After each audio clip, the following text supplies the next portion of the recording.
ਦੀ ਰਹਿਮਤ ਨਾਲ ਸਿੱਧ ਗੋਸ਼ਟ ਬਾਣੀ ਦੀ ਲੜੀਵਾਰ ਵਿਚਾਰ ਆਪਾਂ ਆਰੰਭ ਕੀਤੀ ਹੈ। ਉਹਦੇ ਵਿੱਚੋਂ 45 ਪੌੜੀਆਂ ਦੀ ਵਿਚਾਰ ਆਪਾਂ ਪਿਛਲੀਆਂ ਕਲਾਸਾਂ ਵਿੱਚ ਕਰ ਚੁੱਕੇ ਹਾਂ। 46ਵੀਂ ਪੌੜੀ ਦੀ ਵਿਚਾਰ ਅੱਜ ਆਰੰਭ ਕਰਾਂਗੇ। 45ਵੀਂ ਪੌੜੀ ਵਿੱਚ ਜਿਹੜੇ ਪ੍ਰਸ਼ਨ ਸਿੱਧਾਂ ਨੇ ਪੁੱਛੇ ਹਨ,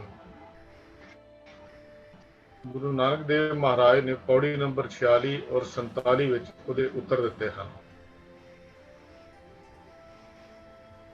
ਸਵਾਲ ਸੀ, ਮੋਮ ਦੇ ਦੰਦਾਂ ਨਾਲ ਲੋਹਾ ਕਿਵੇਂ ਖਾਧਾ ਜਾਏ, ਕਿਵੇਂ ਚੱਬਿਆ ਜਾਵੇ।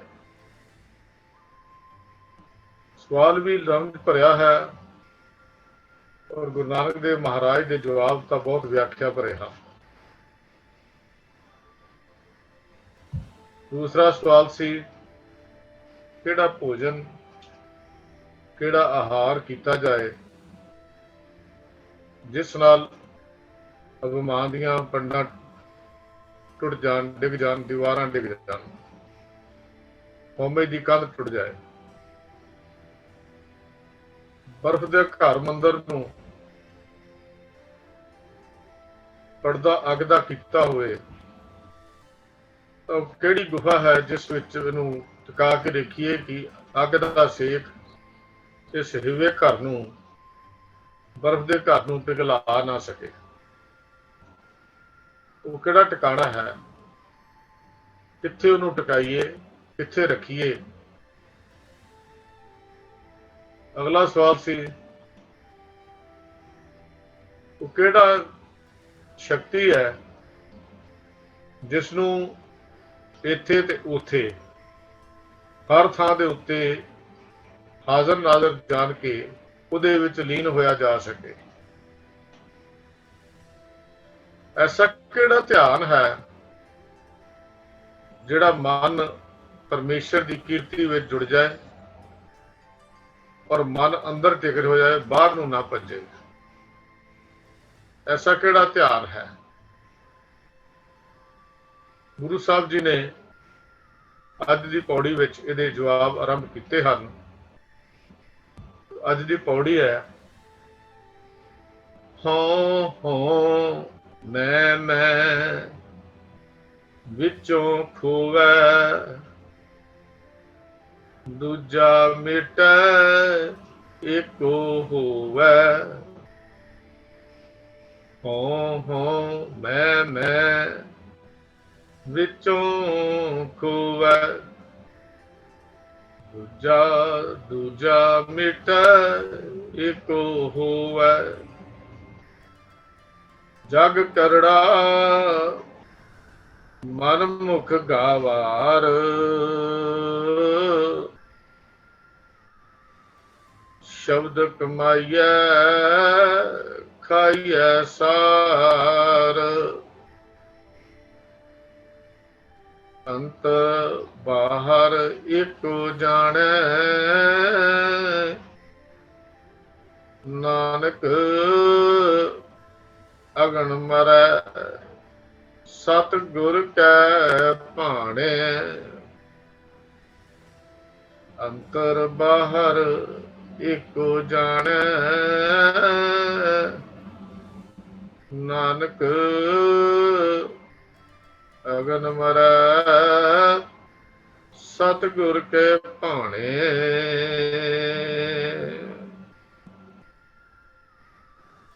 ਗੁਰੂ ਪਾਤਸ਼ਾਹ ਜੀ ਨੇ, ਗੁਰੂ ਨਾਨਕ ਦੇਵ ਮਹਾਰਾਜ ਨੇ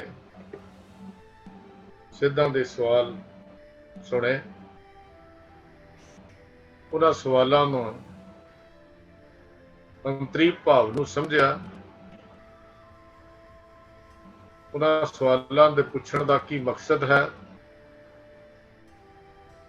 ਇੱਕ ਗੱਲ ਤਾਂ ਸਪਸ਼ਟ ਹੁੰਦੀ ਹੈ ਕਿ ਜੋ ਸ਼ਬਦਾਵਲੀ ਸਿੱਧਾਂ ਨੇ ਵਰਤੀ, ਇਹ ਆਮ ਮਨੁੱਖ ਨਹੀਂ ਵਰਤ ਸਕਦਾ।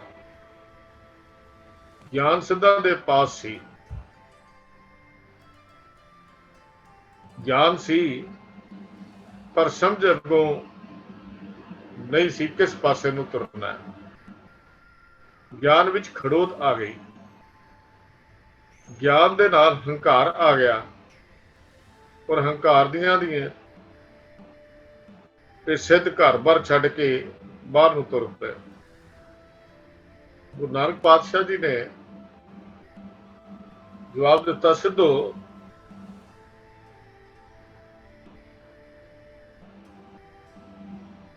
ਤੁਸੀਂ ਆਪ ਤਾਂ ਹੰਕਾਰ ਦੀਆਂ ਟੀਸੀਆਂ ਤੇ ਚੜੇ ਹੋਏ ਹੋ, ਪਹਾੜਾਂ ਦੀਆਂ ਉਚਾਈਆਂ ਤੇ ਨਹੀਂ ਚੜੇ। ਜਿੱਥੇ ਪਹਾੜਾਂ ਦੀਆਂ ਉਚਾਈਆਂ ਤੇ ਚੜੇ, ਉੱਥੇ ਹੰਕਾਰ ਦੀਆਂ ਟੀਸੀਆਂ ਦੇ ਉੱਤੇ ਵੀ ਜਾ ਕੇ ਚੜ ਗਏ। ਤੁਹਾਡਾ ਅੰਦਰ ਤਾਂ ਹੰਕਾਰ ਨਾਲ ਭਰਿਆ ਪਿਆ ਹੈ। ਤੁਹਾਨੂੰ ਹੰਕਾਰ ਹੈ ਸੰਸਾਰ ਤਿਆਗਣ ਦਾ।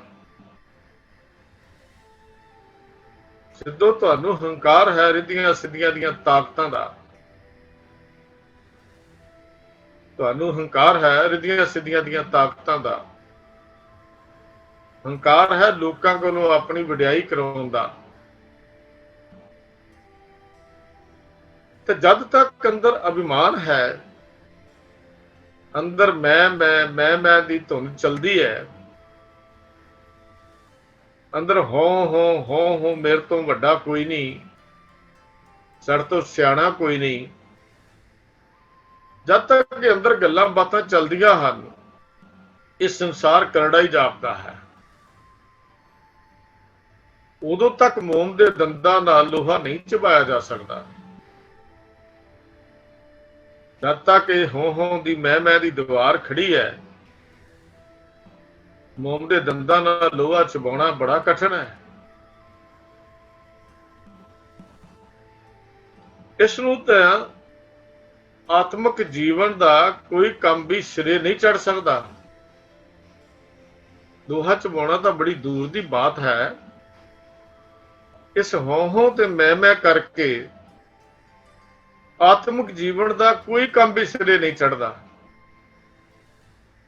ਸਾਰ ਖਾਣ ਲਈ, ਸਾਰ ਲੋਹਾ ਚੱਬਣ ਲਈ ਸਿੱਧੋ ਮੇਰੀ ਛੱਡਣੀ ਪੈਂਦੀ ਹੈ, ਮੇਰੀ ਤਿਆਗਣੀ ਪੈਂਦੀ ਹੈ। ਆਪਣੇ ਸੋਚ ਮੰਡਲ ਵਿੱਚੋਂ ਹੰਕਾਰ ਨੂੰ ਕੱਢ ਕੇ ਨਿਰੰਕਾਰ ਦਾ ਵਾਸਾ ਕਰਨਾ ਪੈਂਦਾ ਹੈ। ਆਪਣੇ ਸੋਚ ਮੰਡਲ ਵਿੱਚ ਜਿੱਥੇ ਹੰਕਾਰ ਤੂੜਿਆ ਹੋਇਆ ਹੈ, ਠੋਸਿਆ ਹੋਇਆ, ਭਰਿਆ ਹੋਇਆ ਹੈ, ਪਰ ਨਕਾਨਕ ਭਰੇ ਹੋਏ ਇਸ ਸੋਚ ਮੰਡਲ ਵਿੱਚ ਨਿਰੰਕਾਰ ਦੀ ਗੱਲ ਸੋਚੀ ਨਹੀਂ ਜਾ ਸਕਦੀ। ਜੇ ਨਿਰੰਕਾਰ ਨੂੰ ਮਿਲਣਾ ਤਾਂ ਫਿਰ ਹੰਕਾਰ ਤਿਆਗਣਾ ਪਏਗਾ। ਸਿੱਧੋ ਸੋਚ ਮੰਡਲ ਵਿੱਚ ਜੁੜਨ ਲਈ ਸ਼ਬਦ ਦੀ ਲੋੜ ਹੈ। ਨਿਰੰਕਾਰ ਨਾਲ ਜੁੜਨ ਲਈ ਸ਼ਬਦ ਦੀ ਲੋੜ ਹੈ, ਔਰ ਸ਼ਬਦ ਤੋਂ ਬਿਨਾਂ ਨਿਰੰਕਾਰ ਨਾਲ ਜੁੜਿਆ ਨਹੀਂ ਜਾਂਦਾ। ਪ੍ਰਭੂ ਦੀ ਯਾਦ ਤਾਂ ਹੀ ਅੰਦਰ ਟਿਕ ਸਕਦੀ ਹੈ ਜੇ ਅੰਦਰੋਂ ਹੋ ਤੇ ਮੈਂ ਦੀ ਦੀਵਾਰ ਟੁੱਟੇਗੀ। ਜਦ ਤੱਕ ਹੰਕਾਰ ਰੂਪੀ ਸ਼ੇਰ ਇਸ ਹਿਰਦੇ ਰੂਪੀ ਜੰਗਲ ਦੇ ਵਿੱਚ ਆਸਣ ਲਾ ਕੇ ਬੈਠਾ ਹੋਇਆ ਹੈ, ਜਦੋਂ ਤੱਕ ਹੰਕਾਰ ਰੂਪੀ ਅਭਿਮਾਨ ਰੂਪੀ ਸ਼ੇਰ ਸਾਡੇ ਇਸ ਹਿਰਦੇ ਦੇ ਜੰਗਲ ਵਿੱਚ ਆਸਣ ਲਾ ਕੇ ਬੈਠਾ ਹੈ, ਆਪਣਾ ਟਿਕਾਣਾ ਬਣਾ ਕੇ ਬੈਠਾ ਹੈ,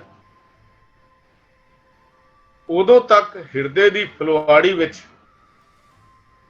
ਕਦੇ ਵੀ ਸ਼ੁਭ ਗੁਣਾਂ ਦੇ ਕੋਮਲ ਫੁੱਲ ਖਿੜ ਨਹੀਂ ਸਕਦੇ। ਹਿਰਦੇ ਦੀ ਫੁਲਵਾੜੀ ਵਿੱਚ ਸ਼ੁਭ ਗੁਣਾਂ ਦੇ ਫੁੱਲ ਨਹੀਂ ਖਿੜਨਗੇ ਜਦ ਤੱਕ ਹੰਕਾਰ ਰੂਪੀ ਸ਼ੇਰ ਇਸ ਹਿਰਦੇ ਦੇ ਵਿੱਚ, ਹਿਰਦੇ ਰੂਪੀ ਜੰਗਲ ਵਿੱਚ ਆ ਕੇ ਬੈਠਾ ਹੋਇਆ ਹੈ।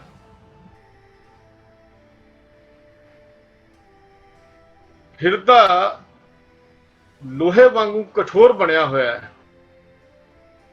ਜਿਵੇਂ ਸ਼ੇਰ ਨਿਰਦਈ ਗਿਣਿਆ ਜਾਂਦਾ, ਜਦੋਂ ਇਸ ਹਿਰਦੇ ਦੇ ਜੰਗਲ ਵਿੱਚ ਇਸ ਅਭਿਮਾਨ ਰੂਪੀ ਸ਼ੇਰ ਦਾ ਵਾਸਾ ਹੋ ਗਿਆ, ਹਿਰਦਾ ਕਠੋਰ ਹੋ ਗਿਆ। ਔਰ ਜਿਨ੍ਹਾਂ ਦੇ ਹਿਰਦੇ ਕਠੋਰ ਹਨ ਉਹ ਤਾਂ ਕਦੀ ਗੁਰੂ ਦੇ ਨੇੜੇ ਹੋ ਹੀ ਨਹੀਂ ਸਕਦੇ। ਜਿਨਕੇ ਚਿਤ ਕਠੋਰ ਹੈ ਸੇ ਵਹੇ ਨਾ ਸਤਿਗੁਰ ਪਾਸ। ਜਿੱਥੇ ਅਭਿਮਾਨ ਹੈ ਉੱਥੇ ਗੁਰੂ ਦਾ ਵਾਸਾ ਕਿੱਥੇ, ਉੱਥੇ ਨਿਰੰਕਾਰ ਕਿੱਥੇ? ਕਿਉਂਕਿ ਉੱਥੇ ਸੱਚ ਦੀ ਗੱਲ ਹੋਣੀ ਹੈ। ਹੰਕਾਰੀ ਬੰਦੇ ਨੂੰ ਸੱਚ ਚੰਗਾ ਹੀ ਨਹੀਂ ਲੱਗਦਾ। ਉਹ ਤਾਂ ਕਹਿੰਦਾ ਮੇਰੀ ਵਡਿਆਈ ਹੋਣੀ ਚਾਹੀਦੀ ਹੈ, ਮੇਰੀ ਗੱਲਾਂ ਹੋਣੀਆਂ ਚਾਹੀਦੀਆਂ ਨੇ, ਮੇਰੇ ਸੋਭਾ ਚੁਣੀ ਚਾਹੀਦੀ ਹੈ, ਮੇਰੇ ਨਾਮ ਦੇ ਚਿੱਠੇ ਪੜੇ ਜਾਣੇ ਚਾਹੀਦੇ ਹਨ। ਗੁਰੂ ਕੋਲ ਕਿੱਥੇ ਆਵੇ? ਗੁਰੂ ਨਾਲ ਨੇੜਤਾ ਨਹੀਂ ਹੋ ਸਕਦੀ ਜਦ ਤੱਕ ਅੰਦਰ ਅਭਿਮਾਨ ਭਰਿਆ ਹੋਇਆ ਹੈ ਤੇ ਹਿਰਦਾ ਕਠੋਰ ਹੈ। ਜਦੋਂ ਸ਼ਬਦ ਦੀ ਕਿਰਪਾ ਨਾਲ, ਸ਼ਬਦ ਦੀ ਬਰਕਤ ਦੇ ਨਾਲ ਨਿਮਰਤਾ ਰੂਪੀ ਗਿੱਦੜ ਇਸ ਹੰਕਾਰ ਰੂਪੀ ਸ਼ੇਰ ਨੂੰ ਖਾ ਲਵੇ ਤਾਂ ਫਿਰ ਹਿਰਦੇ ਦੀ ਸਾਰੀ ਬਨਸਪਤੀ ਫੁੱਲਾਂ ਦੀ ਸੁਗੰਧੀ ਨਾਲ ਭਰਪੂਰ ਹੋ ਜਾਂਦੀ ਹੈ। ਜਦੋਂ ਸ਼ਬਦ ਰੂਪੀ ਗਿੱਦੜ ਇਸ ਹੰਕਾਰ ਰੂਪੀ ਸ਼ੇਰ ਨੂੰ ਖਾ ਲਵੇ ਫਿਰ ਕੀ ਹੋਏਗਾ?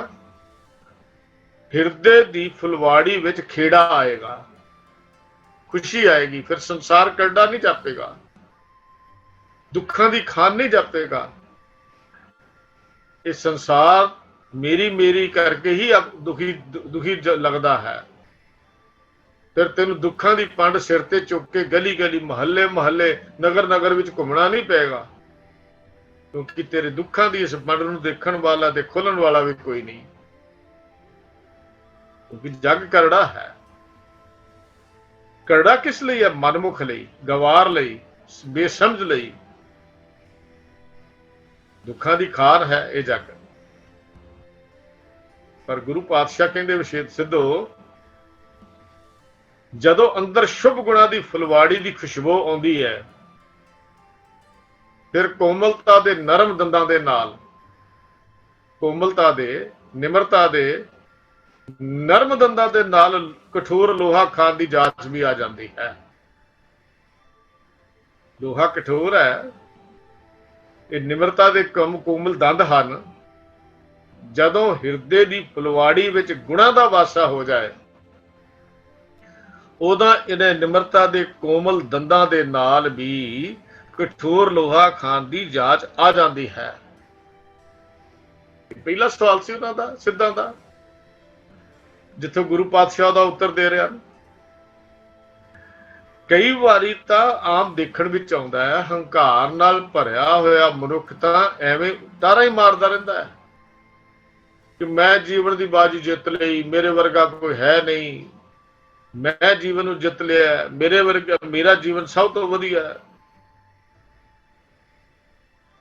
ਤਾਂ ਗੁਰੂ ਸਾਹਿਬ ਕਹਿੰਦੇ ਇਹ ਗੱਲ ਸਮਝ ਲਓ, ਇਹ ਹੰਕਾਰੀ ਮਨੁੱਖ ਜੀਵਨ ਦੇ ਸਾਗਰ ਦੀਆਂ ਲਹਿਰਾਂ ਵਿੱਚੋਂ ਪਾਰ ਨਹੀਂ ਹੁੰਦਾ। ਜੀਵਨ ਦੇ ਸਾਗਰ ਦੀਆਂ ਲਹਿਰਾਂ ਵਿੱਚੋਂ ਪਾਰ ਨਹੀਂ ਹੁੰਦਾ, ਸਗੋਂ ਇਹ ਹੰਕਾਰੀ ਮਨੁੱਖ ਇਸ ਉੱਚੀਆਂ ਉੱਠ ਰਹੀਆਂ ਹੰਕਾਰ ਦੀਆਂ ਲਹਿਰਾਂ ਵਿੱਚ ਹੀ ਡੁੱਬ ਕੇ ਮਰ ਜਾਂਦਾ ਹੈ, ਆਤਮਿਕ ਮੌਤ ਹੋ ਜਾਂਦੀ ਹੈ।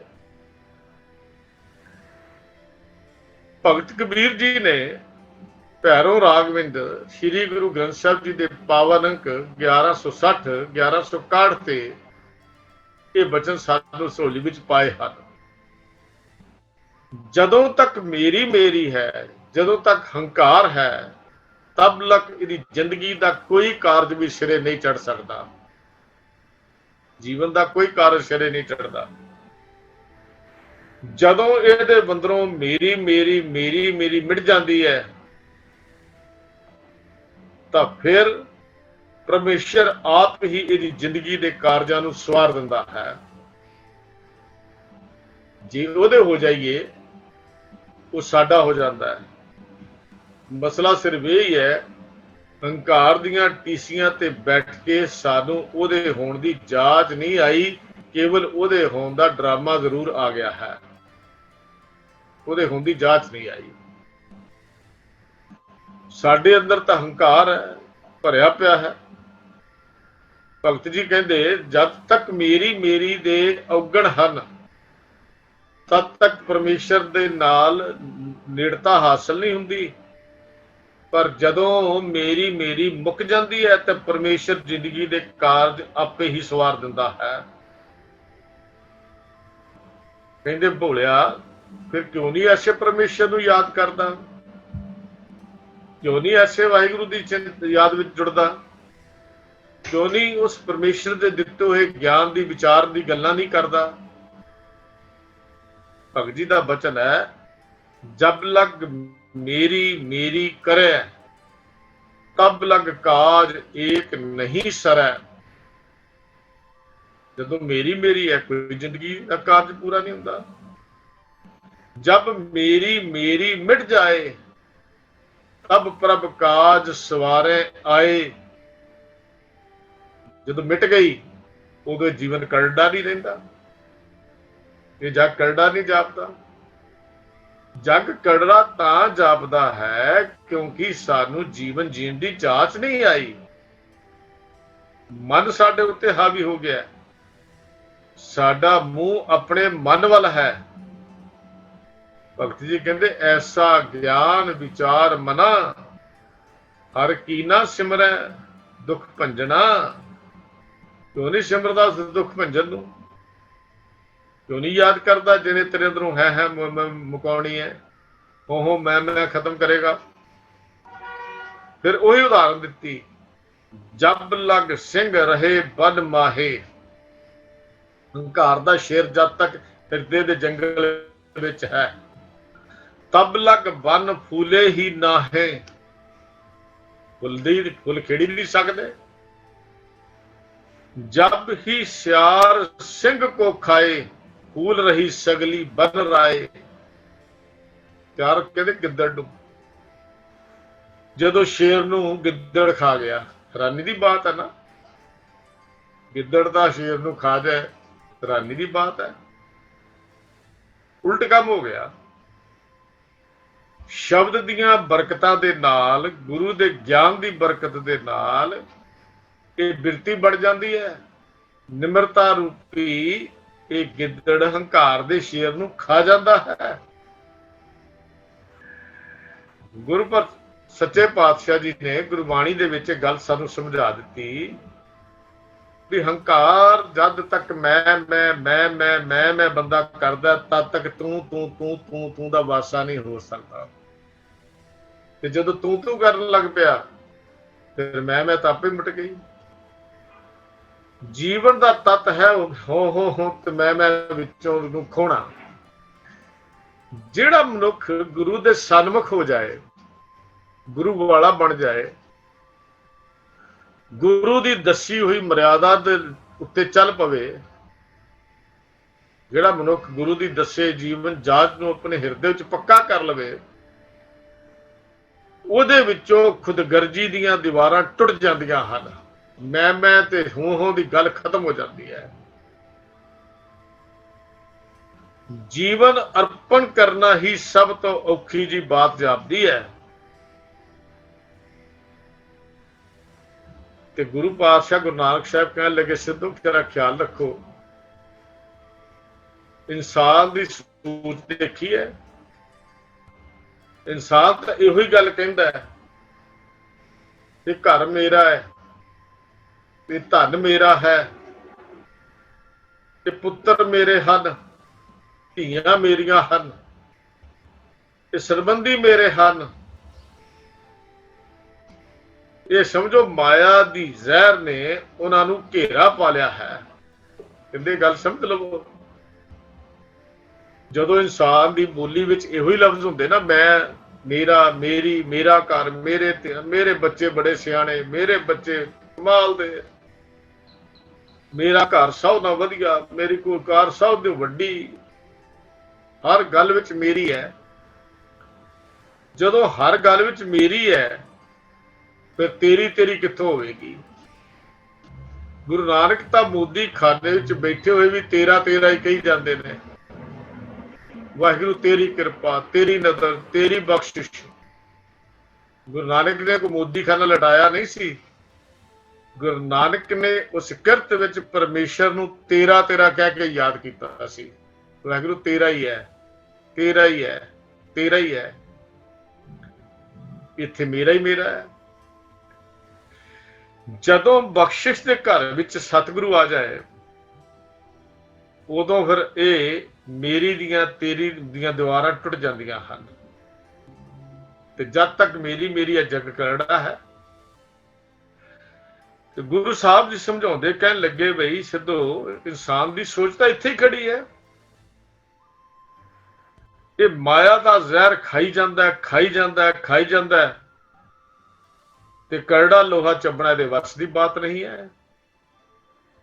ਮੋਮ ਦੇ ਦੰਦਾਂ ਦੇ ਨਾਲ ਕਰੜਾ ਲੋਹਾ ਚੱਬਣਾ ਫਿਰ ਇਹਦੇ ਵੱਸ ਦੀ ਬਾਤ ਨਹੀਂ ਹੈ, ਕਿਉਂਕਿ ਮਨਮੁਖ ਹੈ, ਗਵਾਰ ਹੈ। ਮਨਮੁਖ ਗਵਾਰ ਦੇ ਵੱਸ ਦੀ ਬਾਤ ਨਹੀਂ ਕਿ ਇਸ ਮੋਮ ਦੇ ਦੰਦਾਂ ਨਾਲ ਕਰੜਾ ਲੋਹਾ ਨੂੰ ਚੱਬ ਲਵੇ। ਸਗੋਂ ਜੀਵਨ ਦਾ ਪੰਧ ਤਾਂ ਹੋਰ ਔਖਾ ਹੋ ਜਾਂਦਾ ਹੈ, ਸੁਖੈਨ ਨਹੀਂ ਹੁੰਦਾ। ਜਿਵੇਂ ਜਿਵੇਂ ਹੰਕਾਰ ਦੀਆਂ ਟੀਸੀਆਂ ਤੇ ਜੜ ਕੇ ਪਦਾਰਥਾਂ ਦਾ ਵਾਧਾ ਹੁੰਦਾ ਹੈ, ਤਿਵੇਂ ਤਿਵੇਂ ਹੰਕਾਰ ਦੀਆਂ ਉਚਾਈਆਂ ਵੀ, ਬੁਲੰਦੀਆਂ ਵੀ ਵੱਡੀਆਂ ਹੁੰਦੀਆਂ ਜਾਂਦੀਆਂ ਹਨ। ਹਉਮੈ ਦੀ ਦੀਵਾਰ ਵੀ ਵੱਡੀ ਹੁੰਦੀ ਜਾਂਦੀ ਹੈ। ਇਨਸਾਨ ਦੀ ਜ਼ਿੰਦਗੀ ਦੀ ਖੇਡ ਹੋ ਰਹੀ ਹੈ।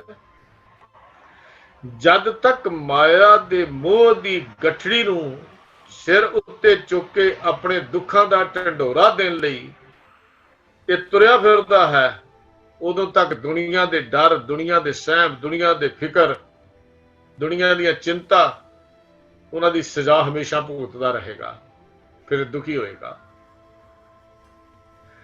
ਜਦ ਤੱਕ ਇਹ ਮਾਇਆ ਦੇ ਮੋਹ ਦੀ ਗਠੜੀ ਨੂੰ ਸਿਰ ਤੇ ਚੁੱਕ ਕੇ ਤੁਰਿਆ ਫਿਰੇਗਾ, ਉਦੋਂ ਤੱਕ ਇਹ ਅੰਦਰ ਸਹਿਮ, ਚਿੰਤਾ, ਫਿਕਰ ਹੋਰ ਦੂਰ ਹੋ ਜਾਣਗੇ। ਇਹ ਤਾਂ ਪੱਕਿਆਂ ਦੀ ਗੰਢ ਵੱਧਦੀ ਜਾਏਗੀ। ਪਰ ਜਦੋਂ ਹੋ ਤੇ ਮੈਂ ਤਿਆਗ ਕੇ ਗੁਰੂ ਦੀ ਸ਼ਰਨ ਵਿੱਚ ਪੈ ਜਾਏ, ਤਾਂ ਫਿਰ ਇਹ ਮੋਹ ਦੀ ਗਠੜੀ ਨੂੰ ਵਗਾ ਕੇ ਪਰਾਂ ਸੁੱਟਦਾ ਹੈ, ਨਿਡਰ ਹੋ ਜਾਂਦਾ ਹੈ। ਜਦੋਂ ਇਹ ਮੋਹ ਦੀ ਗਠੜੀ ਨੂੰ ਵਗਾ ਕੇ ਪਰਾਂ ਸੁੱਟ ਦੇਵੇ, ਨਿਡਰ ਹੋ ਜਾਏ, ਭੈ ਰਹਿਤ ਹੋ ਜਾਏ, ਤੇ ਸਮਝੋ ਮੋਮ ਦੇ ਦੰਦਾਂ ਨਾਲ ਲੋਹਾ ਖਾਣ ਦੇ ਕਾਬਲ ਹੋ ਗਿਆ ਹੈ। ਨਾਨਕ ਸਾਹਿਬ ਸਮਝਾਉਂਦੇ ਨੇ, ਕਹਿੰਦੇ ਮੋਮ ਦੇ ਦੰਦਾਂ ਨਾਲ ਕਿਵੇਂ ਲੋਹਾ ਖਾਧਾ ਜਾਵੇ? ਜਦੋਂ ਸਿਰ ਉੱਤੋਂ ਮਾਇਆ ਦੀ ਗਠੜੀ ਨੂੰ ਗੁਰੂ ਦੀ ਸ਼ਰਨ ਪੈ ਕੇ ਵਗਾ ਕੇ ਪਰਾਂ ਮਾਰੇ, ਹੁਣ ਤੇਰੀ ਮੇਰੀ ਕੋਈ ਸਾਂਝ ਨਹੀਂ, ਤੇਰਾ ਮੇਰਾ ਕੋਈ ਸੰਬੰਧ ਨਹੀਂ। ਪਹਿਲਾਂ ਤੂੰ ਮੈਂ ਤੇਰੇ ਪਿੱਛੇ ਸੀ, ਹੁਣ ਤੂੰ ਮੇਰੇ ਪਿੱਛੇ ਫਿਰ ਔਰ ਫਿਰਦੀ ਹੈ। ਜਿਹੜੇ ਪਰਮੇਸ਼ਰ ਦੇ ਹੋ ਜਾਂਦੇ ਹਨ, ਇਹ ਮਾਇਆ ਉਹਨਾਂ ਦੀ ਦਾਸੀ ਬਣ ਕੇ ਜ਼ਿੰਦਗੀ ਜਿਉਂਦੀ ਹੈ। ਇਹ ਹੋ ਤੇ ਮੈਂ ਕੀ ਹੈ? ਮਾਇਆ, ਰੁਕਾਵਟ। ਜਿਹੜੀ ਚੀਜ਼ ਪਰਮੇਸ਼ਰ ਦੇ ਮਿਲਾਪ ਵਿੱਚ ਰੁਕਾਵਟ ਹੈ, ਉਹ ਮਾਇਆ ਹੈ। ਔਰ ਗੁਰੂ ਮਹਾਰਾਜ ਸੱਚੇ ਪਾਤਸ਼ਾਹ ਕਹਿਣ ਲੱਗੇ, ਗੁਰੂ ਨਾਨਕ ਦੇਵ ਮਹਾਰਾਜ, ਸਿੱਧੋ, ਜਦ ਤੱਕ ਤੁਸੀਂ ਮੇਰੀ ਮੇਰੀ ਕਰਤੇ ਹੋ, ਉਦੋਂ ਜ਼ਹਿਰ ਨੇ ਤੁਹਾਨੂੰ ਘੇਰਿਆ ਹੋਇਆ ਹੈ। ਜਦੋਂ ਮਨ ਤਨ ਬੁੱਧੀ ਆਪਣੀ ਠਾਕੁਰ ਨੂੰ ਦੇ ਦਿੱਤੀ, ਪਰਮੇਸ਼ਰ ਨੂੰ ਦੇ ਦਿੱਤੀ, ਤਾਂ ਫਿਰ ਆਰਾਮ ਦੀ ਨੀਂਦ ਸਹਿਜ ਦਾ ਘਰ ਵਿੱਚ ਸਾਡਾ ਬਾਦਸ਼ਾਹ ਹੋ ਗਿਆ। ਜਦੋਂ ਇਹ ਪੋਟਲੀ ਸਿਰ ਤੇ ਚੁੱਕ ਕੇ ਤੁਰਿਆ ਫਿਰਦਾ ਸਾਂ, ਤਾਂ ਮੈਨੂੰ ਸਜ਼ਾ ਮਿਲਦੀ ਸੀ। ਪਰ ਜਦੋਂ ਪੋਟਲੀ ਸੁੱਟ ਦਿੱਤੀ ਤੇ ਪੂਰੇ ਗੁਰੂ ਦਾ ਮਿਲਾਪ ਹੋ ਗਿਆ, ਗੁਰੂ ਦੀ ਸਿੱਖਿਆ ਤੇ ਤੁਰ ਪਿਆ, ਤੇ ਮੈਂ ਨਿਡਰ ਹੋ ਕੇ ਜ਼ਿੰਦਗੀ ਜਿਉਣ ਲੱਗ ਪਿਆ। ਕੋਈ ਡਰ ਮੇਰੇ ਅੰਦਰ ਨਹੀਂ।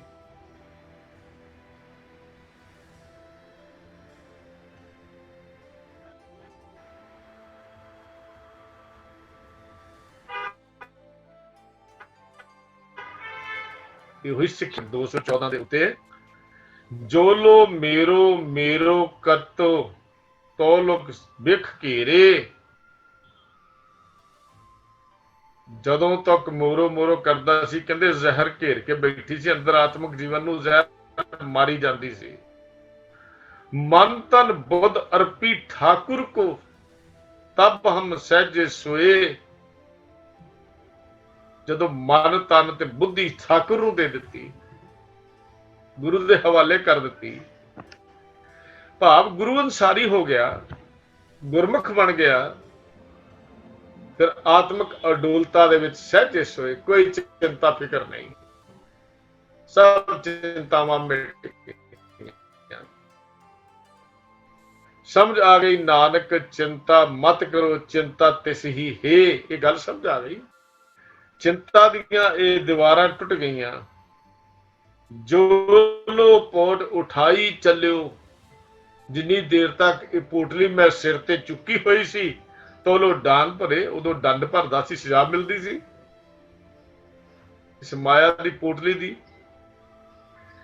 पोट डार गुर पूरा मिलिया, तो नानक निरभै।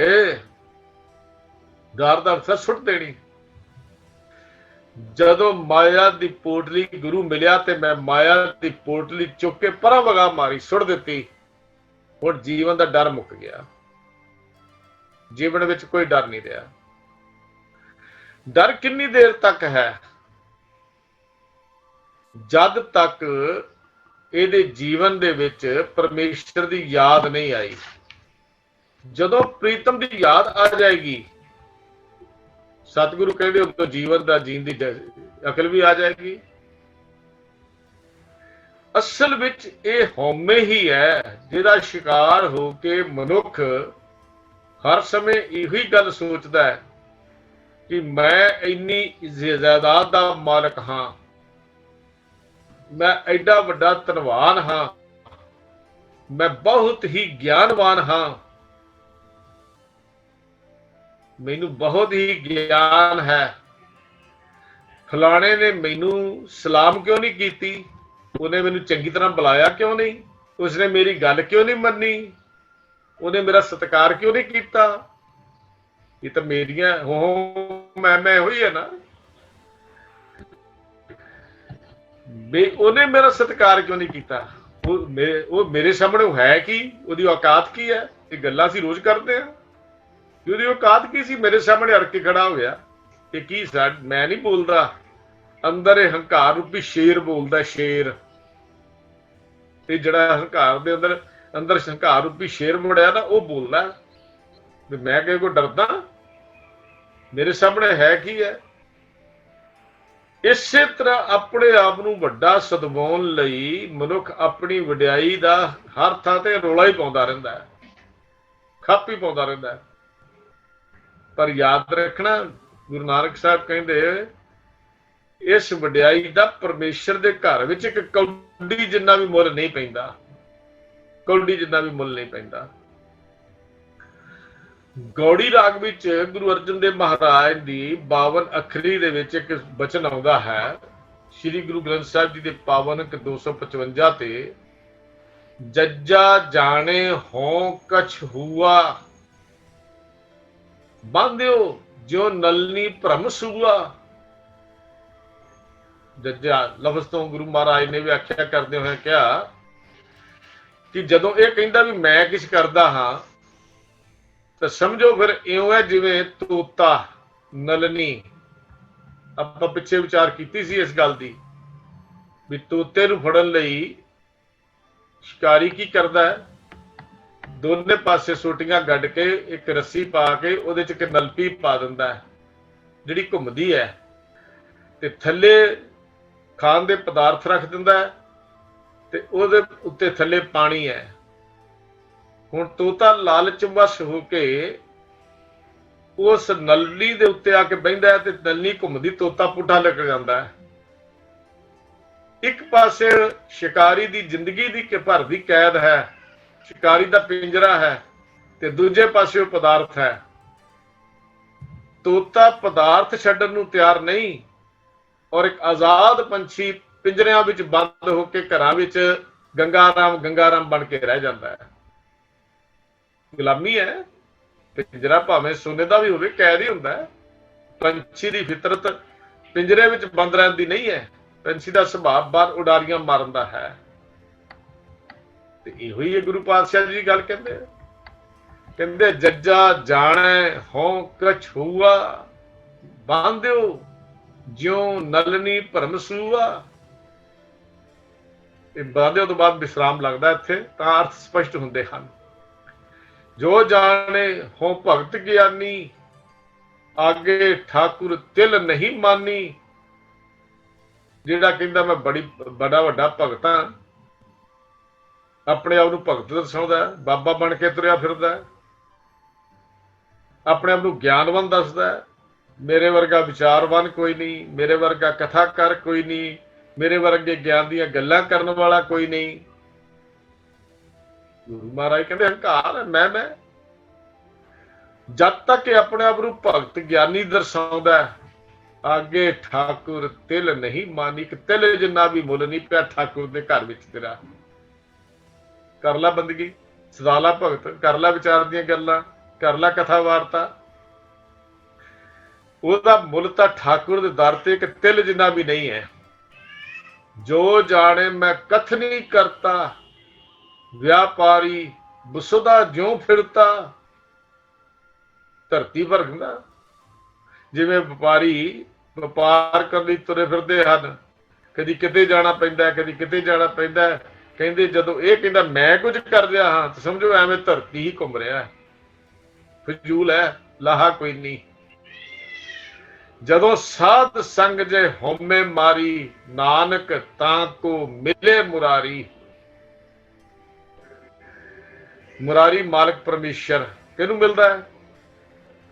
ਜਿਸ ਨੇ ਸਤ ਸੰਗਤ ਵਿੱਚ ਬੈਠ ਕੇ ਇਸ ਹਉਮੈ ਦੇ ਦੈਂਤ ਨੂੰ ਮਾਰ ਦਿੱਤਾ ਹੈ। ਜਦ ਤੱਕ ਹਉਮੈ ਵਿੱਚ ਹੈ, ਮੈਂ ਵਿੱਚ ਹੈ, ਉਦੋਂ ਤੱਕ ਕੋਈ ਗੱਲ ਬਣਨੀ ਨਹੀਂ। ਉਦੋਂ ਤੱਕ ਨਾ ਹੀ ਮੋਮ ਦੇ ਦੰਦਾਂ ਦੇ ਨਾਲ ਇਹ ਖਾਧਾ ਜਾ ਸਕਦਾ ਹੈ, ਸਾਰ ਨੂੰ ਖਾਧਾ ਜਾ ਸਕਦਾ ਹੈ। ਹਾਂ, ਗੁਰੂ ਦੀ ਸ਼ਰਨ ਵਿੱਚ ਪੈ ਜਾਈਏ। ਸਤਿਗੁਰੂ ਗੁਰੂ ਨਾਨਕ ਸਾਹਿਬ ਕਹਿੰਦੇ ਸ਼ਬਦ ਨਾਲ ਪ੍ਰੀਤ ਪਰ ਲਈਏ, ਸਤਸੰਗਤ ਵਿੱਚ ਜੁੜ ਕੇ ਸ਼ਬਦੀ ਕਮਾਈ ਕਰੀਏ, ਸ਼ਬਦ ਵਿੱਚ ਸੁਰਤ ਜੋੜੀਏ, ਸਾਡੀ ਸੁਰਤ ਵਿੱਚ ਸ਼ਬਦ ਦਾ ਵਾਸਾ ਹੋ ਜਾਏ। ਗੁਰੂ ਦੇਸ਼ ਤੇ ਚੱਲਣ ਕਰਕੇ ਹਉਮੈ ਤੋਂ ਮੈਂ ਤੋਂ ਖਲਾਸੀ ਹੋ ਜਾਂਦੀ ਹੈ, ਛੁੱਟ ਜਾਈਦਾ ਹੈ, ਖਹਿੜਾ ਛੁੱਟ ਜਾਂਦਾ ਹੈ। ਜਦੋਂ ਅਸੀਂ ਗੁਰੂ ਸ਼ਬਦ ਦੀ ਕਮਾਈ ਕਰਦੇ ਹਾਂ, ਗੁਰੂ ਦੇ ਹੁਕਮਾਂ ਨੂੰ ਸੁਣਨਾ, ਮੰਨਣਾ ਤੇ ਅਮਲ ਵਿੱਚ ਲਿਆਉਣਾ ਗੁਰੂ ਸ਼ਬਦ ਦੀ ਕਮਾਈ ਹੈ। ਹੋਰ ਕੋਈ ਸਮਾਧੀਆਂ ਲਾ ਕੇ ਸਾਰਾ ਦਿਨ ਬੈਠੇ ਰਹਿਣਾ ਕਮਾਈ ਨਹੀਂ। ਗੁਰੂ ਦੇ ਸ਼ਬਦ ਨੂੰ ਸੁਣਨਾ, ਹੁਕਮਾਂ ਨੂੰ ਸੁਣਨਾ, ਮੰਨਣਾ ਤੇ ਫਿਰ ਪ੍ਰੈਕਟੀਕਲ ਤੌਰ ਤੇ ਜ਼ਿੰਦਗੀ ਵਿੱਚ ਉਹਦੇ ਤੇ ਅਮਲ ਕਰਨਾ, ਇਹ ਸ਼ਬਦ ਦੀ ਕਮਾਈ। ਇਹਨੂੰ ਕਹਿੰਦੇ ਸ਼ਬਦ ਦੀ ਕਮਾਈ ਹੈ, ਸਿਮਰਨ ਹੈ, ਇਹ ਨਾਮ ਹੈ, ਇਹ ਬੰਦਗੀ ਹੈ, ਇਹੀ ਬਾਣੀ ਪੜ੍ਹਨਾ ਸਿਖਾਉਂਦਾ ਹੈ। ਜਦੋਂ ਮਨੁੱਖ ਇਸ ਗੁਰੂ ਅਨੁਸਾਰੀ ਹੋ ਜਾਂਦਾ ਹੈ ਤਾਂ ਫਿਰ ਸਤਿਗੁਰੂ ਤਰੁੱਠਦੇ ਹਨ, ਕਿਰਪਾ ਕਰਦੇ ਹਨ, ਆਪਣੀ ਬਖਸ਼ਿਸ਼ ਦਾ ਹੱਥ ਰੱਖ ਦਿੰਦੇ ਹਨ ਜੀਵ ਦੇ ਸਿਰ ਦੇ ਉੱਤੇ। ਉਦੋਂ ਜਗਿਆਸੂ ਦੀ ਬਿਰਤੀ ਫਿਰ ਅੰਤਰਮੁਖੀ ਹੋ ਜਾਂਦੀ ਹੈ, ਬਾਹਰਮੁਖੀ ਨਹੀਂ ਰਹਿੰਦੀ, ਅੰਤਰਮੁਖੀ ਹੋ ਜਾਂਦੀ ਹੈ। ਬੁੱਧ ਬਦਲ ਜਾਂਦੀ ਹੈ। ਹਉਮੈ ਨਾਲ ਫੁੱਲ ਕੇ ਹਾਥੀ ਬਣਿਆ ਹੋਇਆ ਹੈ ਜਿਹੜਾ ਮਨ ਸੀ, ਇਹ ਸਭ ਦੇ ਚਰਨਾਂ ਦੀ ਧੂੜ ਬਣ ਕੇ ਰਹਿਣਾ ਸਿੱਖ ਜਾਂਦਾ ਹੈ। ਜਿਹੜਾ ਹੰਕਾਰ ਨਾਲ ਫੁੱਲਿਆ ਹਾਥੀ ਸੀ ਨਾ, ਫਿਰ ਨਿਮਰਤਾ ਵਾਂਗੂ ਚਰਨ ਧੂੜ ਬਣ ਜਾਂਦਾ ਹੈ। ਭਗਤ ਕਬੀਰ ਜੀ ਗੌੜੀ ਰਾਗ ਚ ਬਚਨ ਲਿਖਦੇ ਨੇ, ਜਬ ਬੁੱਧ ਹੋਤੀ ਤਬ ਬਲ ਕੈਸਾ, ਅਬ ਬੁੱਧ ਬਲ ਨਾ ਖਟਾਈ। ਕਹੇ ਕਬੀਰ ਬੁੱਧ ਹਰ ਲਈ ਮੇਰੀ, ਬੁੱਧ ਬਦਲੀ ਸਿੱਧ ਪਾਈ। ਇਹ ਹੈ ਮੋਮ ਦੇ ਦੰਦਾਂ ਨਾਲ ਲੋਹੇ ਨੂੰ ਚੱਬਣਾ। ਉਹ ਸੂਰਮਾ ਹੈ ਜਿਹੜਾ ਇਸ ਹਉਮੈ ਹੋ ਤੇ ਮੈਂ ਨੂੰ ਮਾਰ ਦਿੰਦਾ ਹੈ। ਗੁਰੂ ਅਮਰਦਾਸ ਮਹਾਰਾਜ ਦਾ ਬਚਨ ਹੈ ਨਾ, ਨਾਨਕ ਸੋ ਸੂਰਾ ਵਰਿਆਮ ਜਿਨ ਵਿੱਚੋਂ ਦੁਸ਼ਟ ਅਹੰਕਾਰ ਨ ਮਾਰਿਆ। ਸੂਰਮਾ ਹੀ ਹੈ ਨਾ ਜਿਹੜਾ ਮੋਮ ਦੇ ਦੰਦਾਂ ਨਾਲ ਲੋਹੇ ਨੂੰ ਚੱਬ ਲਵੇਗਾ।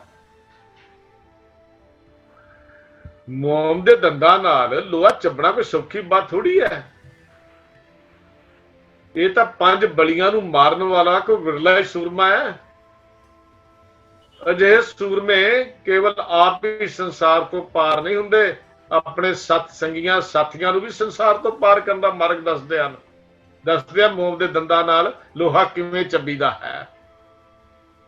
ਤੇ ਗੁਰੂ ਪਾਤਸ਼ਾਹ ਜੀ ਨੇ ਸਿੱਧਾ ਨੂੰ ਕਿਹਾ, ਸਿੱਧੋ ਸੁਣੋ ਗੱਲਬਾਤ, ਇਸ ਤਰੀਕੇ ਦੀ ਜ਼ਿੰਦਗੀ ਬਣੇਗੀ ਤੇ ਗੱਲ ਬਣੇਗੀ। ਇਹ ਮੋਮ ਦੇ ਦੰਦਾਂ ਨਾਲ ਲੋਹਾ ਇਉਂ ਚੱਬੀਦਾ ਹੈ। ਕਿਵੇਂ? ਹੋ ਮੈਂ विचों खूवै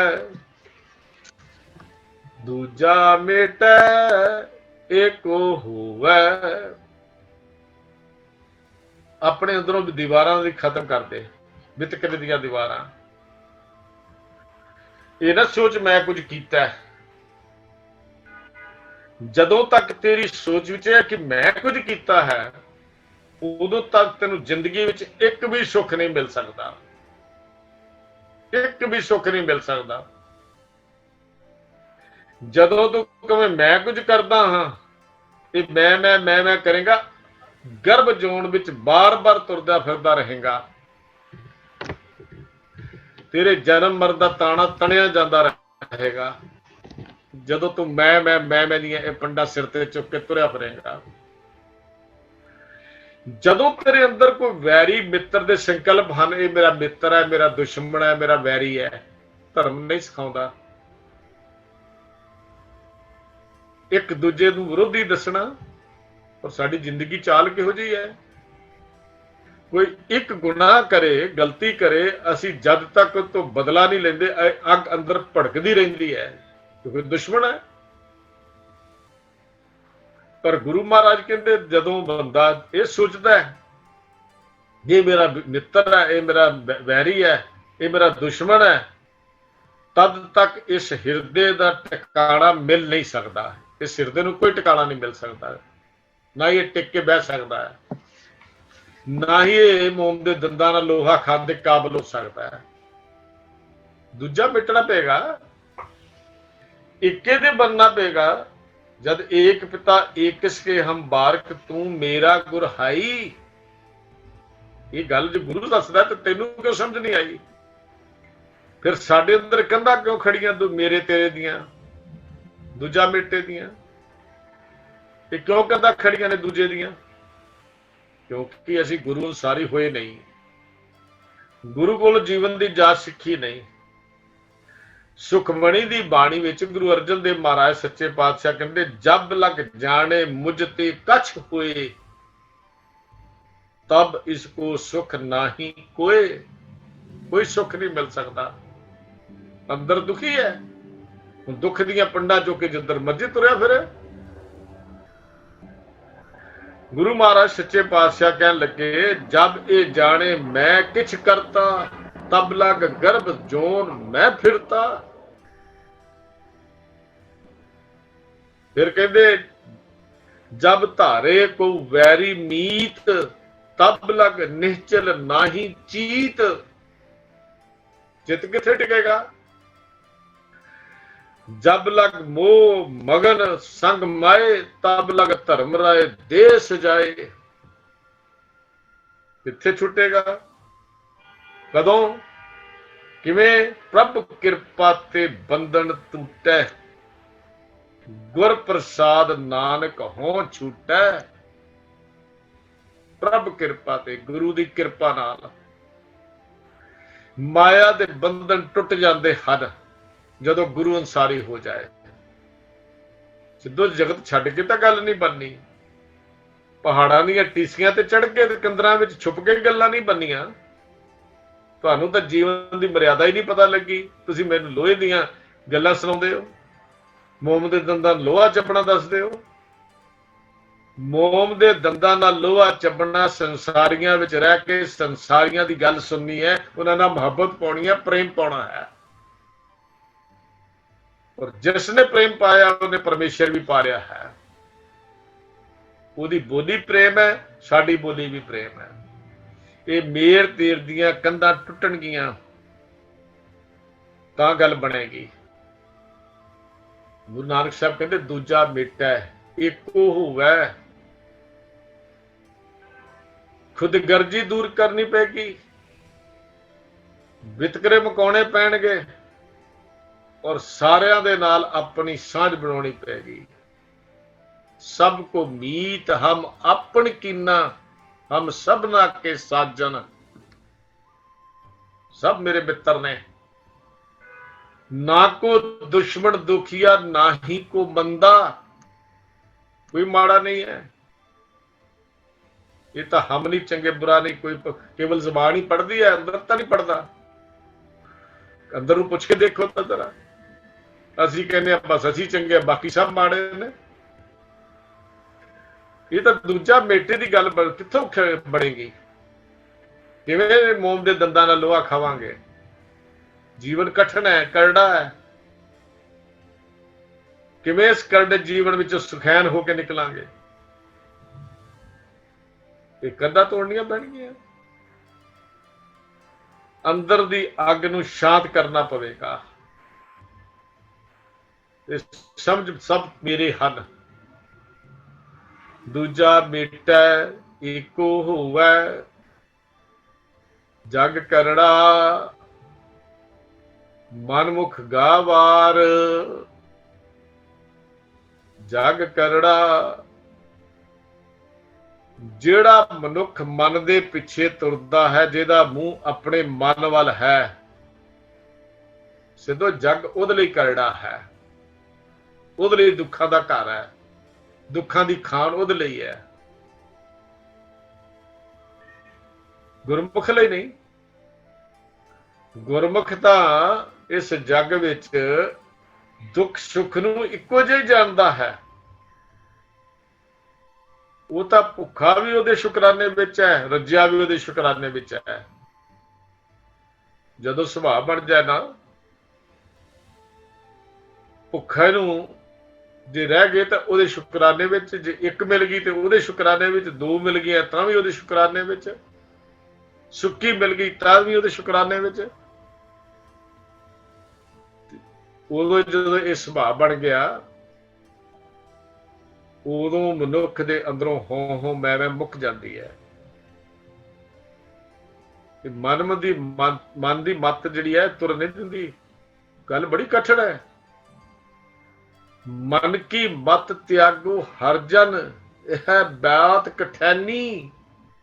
ਕਠਿਨ ਤਾਂ ਹੈ, ਔਖੀ ਹੈ, ਛੱਡਣੀ ਵੀ ਔਖੀ ਹੈ।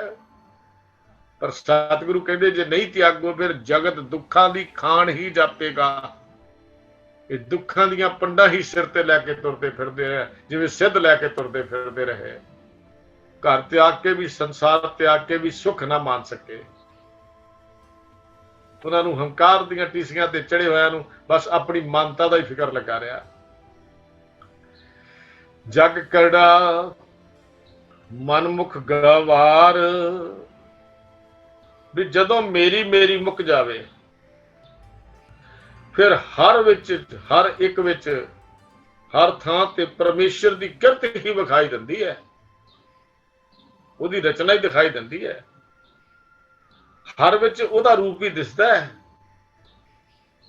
ਜੰਗ ਦੇ ਮੈਦਾਨ ਵਿੱਚ ਦੁਸ਼ਮਣ ਵਾਰ ਖਾ ਕੇ ਡਿੱਗ ਜਾਂਦਾ ਤੇ ਭਾਈ ਘਰਈਆ ਉਹਨਾਂ ਨੂੰ ਵੀ ਪਾਣੀ ਪਿਲਾਉਂਦਾ ਸੀ। ਜਦੋਂ ਕਲਗੀਧਰ ਨੇ ਪੁੱਛਿਆ ਨਾ, ਕਹਿਣ ਲੱਗਾ ਪਾਤਸ਼ਾਹ ਦੁਸ਼ਮਣ ਤਾਂ ਉਦੋਂ ਤੱਕ ਸੀ ਜਦ ਤੱਕ ਸਾਡੇ ਸਾਹਮਣੇ ਲੜਦਾ ਸੀ, ਜਦੋਂ ਇਹ ਡਿੱਗ ਪਿਆ ਉਦੋਂ ਇਨਸਾਨ ਹੈ, ਫਿਰ ਦੁਸ਼ਮਣ ਨਹੀਂ ਰਿਹਾ। ਇਹ ਹੈ ਵਿਸ਼ਾਲਤਾ, ਅੰਦਰ ਦੀ ਸੋਚਣੀ, ਵਿਸ਼ਾਲਤਾ ਦੀਆਂ ਇਹ ਸਿਖਰ ਹੈ ਵਿਸ਼ਾਲਤਾ ਦਾ। ਗੁਰੂ ਹਰਗੋਬਿੰਦ ਮਹਾਰਾਜ ਦੇ ਸੰਬੰਧ ਵਿੱਚ ਮੌਸਨਫਾਨੀ ਲਿਖਦਾ ਹੈ, ਜੰਗ ਦੇ ਮੈਦਾਨ ਵਿੱਚ ਲੜਦੇ ਲੜਦੇ ਕਿਸੇ ਦੁਸ਼ਮਣ ਦੀ ਦਸਤਾਰ ਪੱਗ ਉਤਰ ਜਾਂਦੀ ਤਾਂ ਗੁਰੂ ਹਰਗੋਬਿੰਦ ਪਾਤਸ਼ਾਹ ਮੀਰੀ ਪੀਰੀ ਦੇ ਮਾਲਕ ਆਪਣੀ ਤਲਵਾਰ ਦੇ ਵਾਰ ਨੂੰ ਰੋਕ ਲੈਂਦੇ। ਕਹਿੰਦੇ ਮਿੱਤਰਾ ਆਪਣੀ ਦਸਤਾਰ ਸੰਭਾਲ, ਮੈਂ ਤੇਰੀ ਇੱਜ਼ਤ ਉਤਾਰਨ ਲਈ ਲੜਾਈ ਦੇ ਮੈਦਾਨ ਵਿੱਚ ਨਹੀਂ ਆਇਆ, ਮੇਰੀ ਲੜਾਈ ਜ਼ੁਲਮ ਤੇ ਜ਼ਾਬਰ ਦੇ ਖਿਲਾਫ ਹੈ। ਇਹ ਹੈ ਮੇਰੇ ਦੀ ਤਲਵਾਰ ਮਿਟ ਜਾਣੀ। ਇਹ ਮੇਰ ਤੇਰ ਦੀ ਦੁਆਰ ਮੁੱਕ ਜਾਂਦੀ ਹੈ, ਹਉਮੈ ਮੁੱਕ ਜਾਂਦੀ ਹੈ। ਮੈਂ ਵੱਡਾ ਹਾਂ, ਉਹ ਛੋਟਾ ਹੈ, ਮੈਂ ਪੁੱਗਿਆ ਹੋਇਆ ਹਾਂ, ਦੂਜੇ ਐਵੇਂ ਹੀ ਹਨ, ਮੈਨੂੰ ਗਿਆਨ ਹੈ, ਉਹਨਾਂ ਨੂੰ ਆਉਂਦਾ ਹੀ ਕੱਖ ਨਹੀਂ। ਇਹ ਸਾਰੇ ਵਿਤਕਰੇ ਮੁੱਕ ਜਾਣਗੇ। ਦੁਨੀਆ ਤੋਂ ਈਰਖਾ ਮੁੱਕ ਜਾਏਗੀ। ਗੁਰੂ ਪਾਤਸ਼ਾਹ ਕਹਿੰਦੇ ਛਾੜ ਵਿਡਾਨੀ ਤਾਤ ਮੂੜੇ, ਇਹਾਂ ਵਸਣਾ ਰਾਤ ਮੂੜੇ। ਮਾਇਆ ਕੇ ਮਾਤੇ ਤੈ ਉੱਠ ਚੱਲਣਾ। ਯਾਦ ਰੱਖ, ਤੂੰ ਤਾਂ ਆਪ ਹੀ ਤਾਂ ਜਾਣਾ ਹੀ ਹੈ ਨਾ। ਮਾਇਆ ਕੇ ਮਾਤੇ, ਮਾਇਆ ਦੀ ਮਸਤੀ ਵਿੱਚ ਮੱਤੇ ਹੋਏ ਛਾੜ ਵਿਡਾਨੀ ਤਤ ਤਾਤ ਛੱਡ ਦੇ। ਤੂੰ ਆਪ ਵੀ ਸੰਸਾਰ ਤੋਂ ਤੁਰ ਜਾਣਾ ਤੇ ਰਚਿਆ ਹੋਇਆ ਤੂੰ ਐਵੇਂ ਰਾਤ ਚ ਰਿਓ। ਤੂੰ ਸੰਗ ਸੁਪਨੇ ਵਰਗਾ ਸੰਸਾਰ ਹੈ। ਇੱਥੇ ਮੇਰੀ ਤੇਰੀ ਤੇ ਥੋੜੀ ਹੈ, ਇੱਥੇ ਤਾਂ ਤੂੰ ਕਰਤਾ ਹੀ ਹੈ। ਤੂੰ ਹੁਆ ਦੀ ਗੱਲ ਸਿੱਖਣੀ ਪਏਗੀ।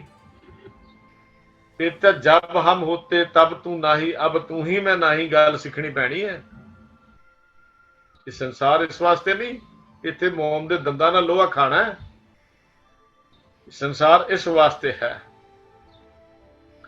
ਤੇ ਗੁਰੂ ਪਾਤਸ਼ਾਹ ਕਹਿੰਦੇ ਵੀ ਸਿੱਧੋ ਗੱਲ ਤਾਂ ਤੁਸੀਂ ਆਖਦੇ ਹੋ ਵੀ ਜੱਗ ਕਰੜਾ ਹੈ,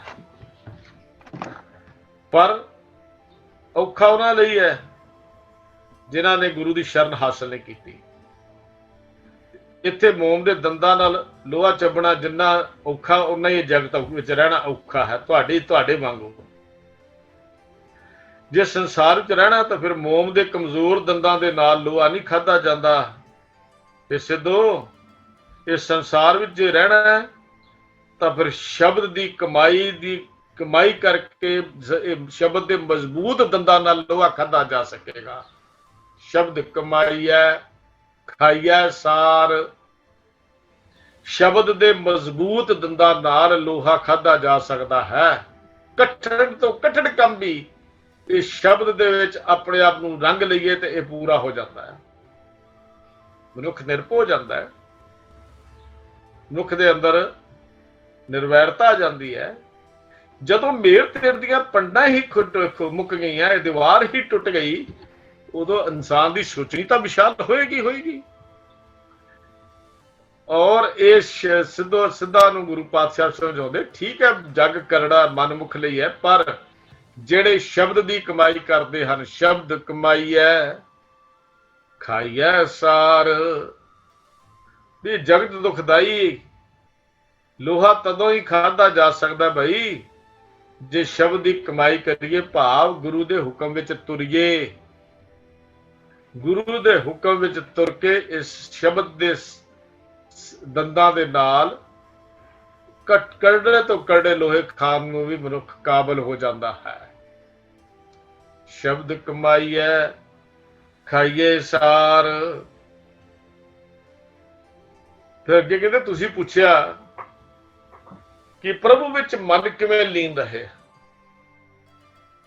ਅਗਲਾ ਸਵਾਲ ਤੁਸੀਂ ਪੁੱਛਿਆ ਸੀ ਕਿ ਪ੍ਰਭੂ ਵਿੱਚ ਮਨ ਕਿਵੇਂ ਲੀਨ ਰਹੇ।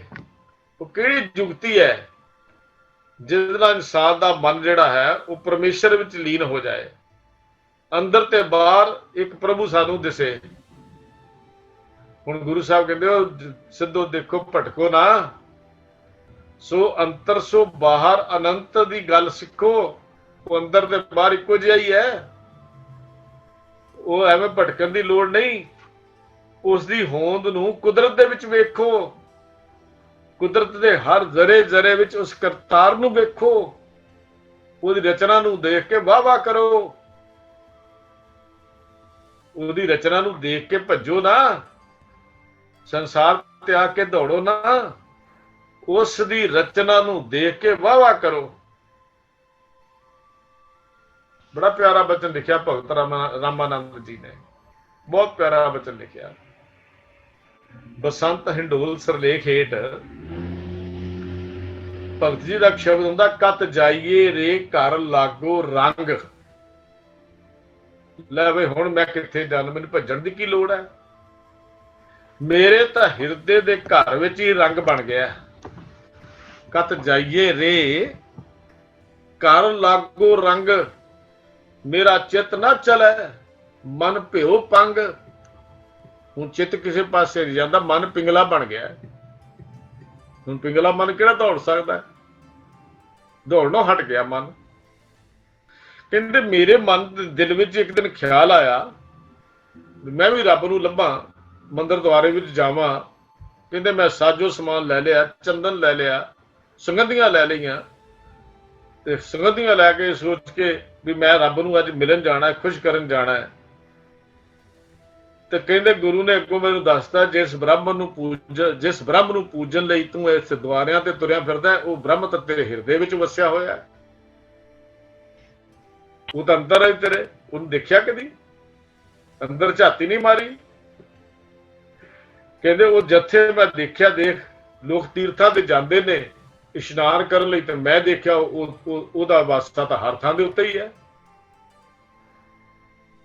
ਉਹ ਤਾਂ ਹਰ ਥਾਂ ਤੇ ਵਸਿਆ ਹੋਇਆ, ਔਰ ਸਾਰਿਆਂ 'ਚ ਇੱਕੋ ਸਮਾਨ ਵਸਿਆ ਹੋਇਆ। ਤੇ ਫਿਰ ਕਹਿੰਦੇ ਮੈਂ ਸਾਰੇ ਅਖੀਰ ਤੇ ਭਗਤ ਰਾਮਾਨੰਦ ਜੀ ਕਹਿੰਦੇ ਸਤਿਗੁਰ ਮੈਂ ਬਲਿਹਾਰੀ ਤੋਰ, ਮੈਂ ਤੇਰੇ ਤੋਂ ਸਦਕੇ ਮੇਰੇ ਗੁਰੂ, ਜਿਨ ਸਗਲ ਬਿਗਲ ਭਰਮ ਕਾਟੇ ਮੋਰ, ਮੇਰੇ ਸਾਰੇ ਭੁਲੇਖੇ ਦੂਰ ਕਰ ਦਿੱਤੇ। ਰਾਮਾਨੰਦ ਸੁਆਮੀ ਰਮਤ ਬ੍ਰਹਮ, ਗੁਰ ਕਾ ਸ਼ਬਦ ਕਾਟੇ ਕੋਟ ਕਰਮ। ਵੀ ਰਾਮਾਨੰਦ ਦਾ ਸੁਆਮੀ ਸਾਰੇ ਬ੍ਰਹਮ ਵਿੱਚ ਹੀ ਲੀਨ ਹੈ, ਔਰ ਇਹ ਮੇਰਾ ਭੁਲੇਖਾ ਗੁਰੂ ਦੇ ਸ਼ਬਦ ਨੇ ਦੂਰ ਕਰ ਦਿੱਤਾ। ਵੀ ਰੱਬ ਇੱਥੇ ਹੈ ਤੇ ਉੱਥੇ ਨਹੀਂ, ਉੱਥੇ ਹੈ ਤੇ ਇੱਥੇ ਨਹੀਂ, ਇਹ ਮੇਰਾ ਭੁਲੇਖਾ ਦੂਰ ਕਰ ਦਿੱਤਾ ਸ਼ਬਦ ਨੇ। ਸ਼ਬਦ ਕਮਾਈਐ ਖਾਈਏ ਸਾਰ, ਅੰਤਰ ਬਾਹਰ ਇੱਕੋ ਜਾਣੈ, ਨਾਨਕ ਅਗਨ ਮਰੈ ਸਤਿਗੁਰ ਕੈ ਭਾਣੈ। ਗੁਰੂ ਨਾਨਕ ਪਾਤਸ਼ਾਹ ਕਹਿੰਦੇ ਬਈ ਜਿਹੜਾ ਮਨੁੱਖ ਆਪਣੇ ਅੰਦਰ ਤੇ ਬਾਹਰ ਹਰ ਜਗ੍ਹਾ ਤੇ ਪਰਮੇਸ਼ਰ ਨੂੰ ਇੱਕੋ ਸਮਾਨ ਸਮਝਦਾ ਹੈ, ਇੱਕ ਪ੍ਰਭੂ ਦੀ ਹੋਂਦ ਨੂੰ ਸਵੀਕਾਰ ਲੈਂਦਾ ਹੈ, ਇੱਕ ਪ੍ਰਭੂ ਦੀ ਹੋਂਦ ਨੂੰ ਮੰਨ ਲੈਂਦਾ ਹੈ, ਉਸ ਦੀ ਤ੍ਰਿਸ਼ਨਾ ਦੀ ਅੱਗ ਸਤਿਗੁਰੂ ਦੇ ਹੁਕਮ ਵਿੱਚ ਚੱਲਿਆ ਮਿਟ ਜਾਂਦੀ ਹੈ। ਤੇ ਜਿਹੜੀ ਅੱਗ ਅੰਦਰ ਲੱਗੀ ਨਾ, ਹੁਣ ਉਹ ਜਿਹੜੀ ਅੱਗ ਦਾ ਪੜਦਾ ਸੀ ਨਾ ਦਿਵੇ ਦੇ ਘਰ ਦੇ ਅੱਗੇ, ਉਹਦਾ ਜਵਾਬ ਗੁਰੂ ਪਾਤਸ਼ਾਹ ਦੇ ਰਹੇ ਨੇ। ਕਹਿੰਦੇ ਨੇ ਇਹ ਤ੍ਰਿਸ਼ਨਾ ਵੀ ਤਾਂ ਅੱਗ ਹੈ ਨਾ, ਤ੍ਰਿਸ਼ਨਾ ਦੀ ਅੱਗ ਦਾ ਪਰਦਾ ਇਸ ਹਿਰਦੇ ਹਿਵੇ ਘਰ ਦੇ ਅੱਗੇ ਸੀ। ਤੇ ਜਦੋਂ ਗੁਰੂ ਅਨਸਾਰੀ ਹੋਇਆ, ਇਹ ਤ੍ਰਿਸ਼ਨਾ ਦੀ ਅੱਗ ਦਾ ਪਰਦਾ ਜਿਹੜਾ ਸੀ ਇਹ ਲੱਥ ਗਿਆ, ਟੁੱਟ ਗਿਆ। ਤ੍ਰਿਸ਼ਨਾ ਬੁਝੈ ਹਰ ਕੈ ਨਾਮ, ਇਹ ਬੁਝ ਗਈ ਪਰਮੇਸ਼ਰ ਦੇ ਨਾਮ ਦੇ ਨਾਲ। ਅੱਗ ਬਲਦੀ ਤੇ ਜਿਵੇਂ ਫਾਇਰ ਬ੍ਰਿਗੇਡ ਆ ਕੇ ਆਪਣਾ ਪਾਣੀ ਮਾਰ ਕੇ ਅੱਗ ਨੂੰ ਬੁਝਾਉਂਦਾ ਨਾ, ਇਹ ਤ੍ਰਿਸ਼ਨਾ ਦੀ ਬਲਦੀ ਹੋਈ ਅੱਗ ਨੂੰ ਪਰਮੇਸ਼ਰ ਦੇ ਨਾਮ ਦੇ ਪਾਣੀ ਨੇ ਠੰਡਾ ਠਾਰ ਕਰ ਦਿੱਤਾ। ਪਰਮੇਸ਼ਰ ਦੇ ਨਾਮ ਨੇ ਅੰਦਰੋਂ ਅੱਗ ਬੁਝਾ ਦਿੱਤੀ। ਮਹਾ ਸੰਤੋਖ ਹੋਵੇ ਗੁਰ ਬਚਨੀ, ਪ੍ਰਭ ਸਿਓ ਲਾਗੇ ਪੂਰਨ ਧਿਆਨ। ਸੰਤੋਖ ਆ ਗਿਆ। ਜਿੱਥੇ ਸੰਤੋਖ ਹੈ ਉੱਥੇ ਇਸ ਪਰਮੇਸ਼ਰ ਦਾ ਵਾਸਾ ਹੈ, ਕਿਉਂਕਿ ਸੰਤੋਖ ਤੋਂ ਬਿਨਾਂ ਤ੍ਰਿਸ਼ਨਾ ਦੀ ਅੱਗ ਨਹੀਂ ਬੁਝਦੀ। ਤਾਂ ਗੁਰੂ ਪਾਤਸ਼ਾਹ ਇੱਥੇ ਕਹਿੰਦੇ ਵੀ ਇਹ ਸਿੱਧੋ, ਇਹ ਤੁਸੀਂ ਉਸ ਪਰਦੇ ਦੀ ਗੱਲ ਕੀਤੀ ਹੈ, ਤੇ ਉਹ ਪਰਦਾ ਗੁਰੂ ਦੇ ਸ਼ਬਦ ਦੇ ਨਾਮ, ਹਰੀ ਦੇ ਨਾਮ ਦੇ ਸ਼ਬਦ ਦੇ ਨਾਲ ਹੀ ਅੱਗ ਦੇ ਪਰਦੇ ਦੇ ਵਿੱਚੋਂ ਹਿਵੇ ਦੇ ਘਰ ਨੂੰ ਬਚਾਇਆ ਜਾ ਸਕਦਾ ਹੈ। ਅੱਜ ਦੇ ਸ਼ਬਦ ਇਸ ਪੌੜੀ ਵਿੱਚ ਗੁਰੂ ਪਾਤਸ਼ਾਹ ਜੀ ਨੇ ਦੱਸਿਆ, ਜਿਹੜਾ ਮਨੁੱਖ ਗੁਰੂ ਦੇ ਸਨਮੁਖ ਹੋ ਜਾਂਦਾ ਹੈ, ਖੁਦਗਰਜੀ ਦੀਆਂ ਕੰਧਾਂ ਨੂੰ ਤੋੜ ਦਿੰਦਾ ਹੈ, ਵਿਤਕਰੇ ਮਿਟਾ ਦਿੰਦਾ ਹੈ, ਪਰਮੇਸ਼ਰ ਦੇ ਨਾਲ ਆਪਣੀ ਸਾਂਝ ਬਣਾਉਂਦਾ ਹੈ, ਜਿਹਦੇ ਨਾਲ ਪਰਮੇਸ਼ਰ ਦੀ ਨੇੜਤਾ ਹੋ ਜਾਂਦੀ ਹੈ। ਅੰਦਰੋਂ ਦਵੈਖ ਮੇਰੀ ਮੇਰੀ ਖਤਮ ਕਰ ਦਿੰਦਾ, ਸਭ ਨਾਲ ਇੱਕੋ ਜਿਹਾ ਵਰਤਦਾ। ਤੇ ਦੂਜੇ ਪਾਸੇ ਜਿਹੜਾ ਮਨਮੁਖ ਮੂਰਖ ਹੈ, ਉਹਦੇ ਲਈ ਇਹ ਜਗਤ ਲੋਹੇ ਕਰੜੇ ਵਰਗਾ ਹੈ, ਉਹਨੂੰ ਇਹ ਜਗਤ ਦੁੱਖ ਦਿੰਦਾ ਹੈ। ਇਸ ਲਈ ਸਤਿਗੁਰ ਦੇ ਸ਼ਬਦ ਨੂੰ ਕਮਾਈਏ, ਗੁਰ ਉਪਦੇਸ਼ ਨਾ ਵਿਸਰੇ। ਸ਼ਬਦ ਦੀ ਸ਼ਕਤੀ ਨਾਲ ਹੀ ਲੋਹਾ ਚੱਬਿਆ ਜਾ ਸਕਦਾ ਹੈ। ਜਿਹੜਾ ਜੀਵ ਅੰਦਰ ਤੇ ਬਾਹਰ ਇੱਕ ਪਰਮੇਸ਼ਰ ਨੂੰ ਸਰਵ ਵਿਆਪਕ ਸਮਝਦਾ, ਗੁਰੂ ਨਾਨਕ ਸਾਹਿਬ ਜੀ ਫਰਮਾਉਂਦੇ ਹਨ ਕਿ ਉਹਦੀ ਤ੍ਰਿਸ਼ਨਾ ਦੀ ਇਹ ਦੁਖਦਾਈ ਅੱਗ ਜਿਹੜੀ ਹੈ, ਉਹ ਸਤਿਗੁਰ ਦੀ ਰਜ਼ਾ ਨਾਲ ਚੱਲਣ ਨਾਲ ਖਤਮ ਹੋ ਜਾਂਦੀ ਹੈ। ਸਤਿਗੁਰ ਰਹਿਮਤ ਕਰਨ। ਸਤਿਗੁਰ ਦੀ ਰਜ਼ਾ ਵਿੱਚ ਚੱਲਦੇ ਹੋਏ ਅਸੀਂ ਵੀ ਆਪਣਾ ਲੋਕ ਸੁਖੀਏ, ਪਰਲੋਕ ਸੁਹੇਲਾ ਕਰ ਸਕੀਏ ਜੀ। ਭੁੱਲ ਚੁੱਕ ਦੀ ਖਿਮਾ, ਇੰਨੇ ਬਚਨ ਪ੍ਰਵਾਨ ਕਰਨੇ, ਹੋਈਆਂ ਭੁੱਲਾਂ ਦੀ ਫੇਰ ਖਿਮਾ ਜੀ। ਪਿਆਰ ਸਤ ਫਤਿਹ ਬੁਲਾਓ। ਵਾਹਿਗੁਰੂ ਜੀ ਕਾ ਖਾਲਸਾ, ਵਾਹਿਗੁਰੂ ਜੀ ਕੀ ਫਤਿਹ।